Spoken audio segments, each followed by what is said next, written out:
What up, everybody? It's your boy Agent, and I'm back once again to drop another video for you guys. And hey, it is almost the end of 2022. It's been an up and down year. I'm ready to move into 2023, a fresh start, a new year, a new chapter, new beginnings, new life. But that takes me right into where I want to go, and that is the roller coaster ride through the first 14 games that my North Carolina Tars have put us through, and all the fans that watch and love these guys.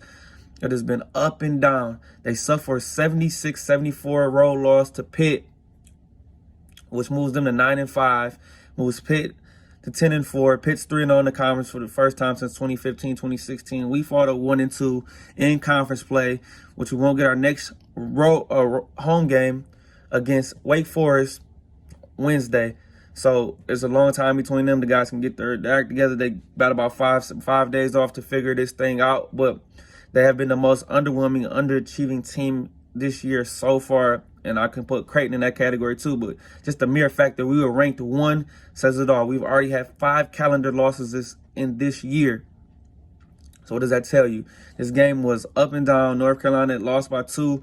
They had a big lead late in that second half, up 9 points. You can't blow these type of leads, especially on the road, and expect to win, expect to get some of these calls from the ref. Armando Baycott played very well this game, 22-13.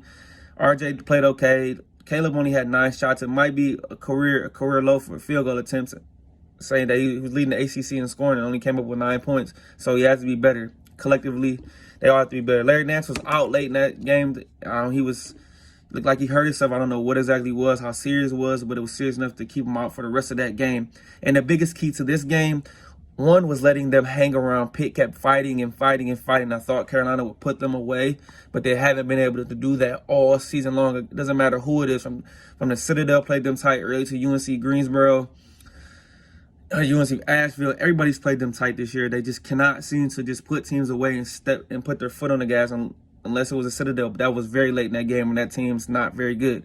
So that being said, the biggest thing for this game, coming into this game, Carolina needed to focus on Blake Hinson. He was the best player on their team.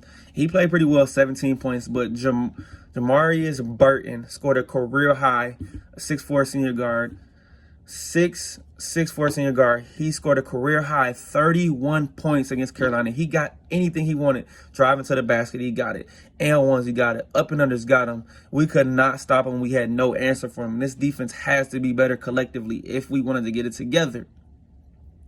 Tough road loss. Jeff Capel and company were inspired. And the thing is, we just got back in the rankings after a 4-game winning streak that included a big win against Ohio State in Madison Square Garden overtime, a win against Michigan last week in Charlotte. I'm not going to count Georgia Tech and the Citadel. I mean, we handled those on our schedule, so teams aren't good. But I thought, hey, we could get number 5 and really get this thing moving and up and running again, but it didn't happen. So, like I said, they're 1-2 in the conference. Things need to get buttoned up and tightened up. This team they lose some of their fire and their luster, and it just looked like they did most of last season until up in late February. I don't know what it is. We got the talent. The guys are here. They're back. The addition of Larry Nance with the other 4 starters who came back to play.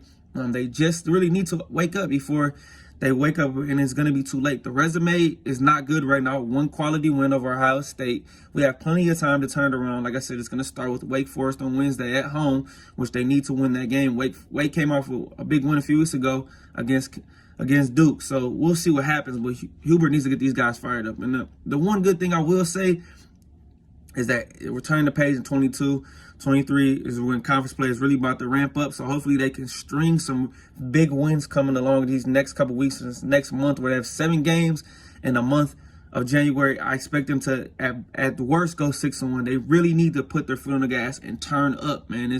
The time is now. Conference play is really here, and the ACC, I think, is gonna beat up on one another. So Virginia is a beat up with Reese Beekman. We got some injuries. Carolina needs to take advantage of it and wake up, because this season will hit them and it'll be going faster than they will know it. Let's turn this around, man. 9-5 is not good enough for Carolina Nation Tar Heel basketball, man. You really want to put your mark and set this thing up to make a national title run. That's what we expected with everybody coming back this year. So they already knew with everybody coming back, big expectations. Let's handle it like they need to and get these wins. I still have faith in my boys will turn it around. We'll see what happens in this next month or so. But like I said, it's been a rough year for 2022, up and down like a roller coaster. And we'll see what happens. But still Carolina today. But Hubert and company need to get it together. And let's go. Come on, Carolina basketball. We need you. It's your boy Adrian, and I'm out.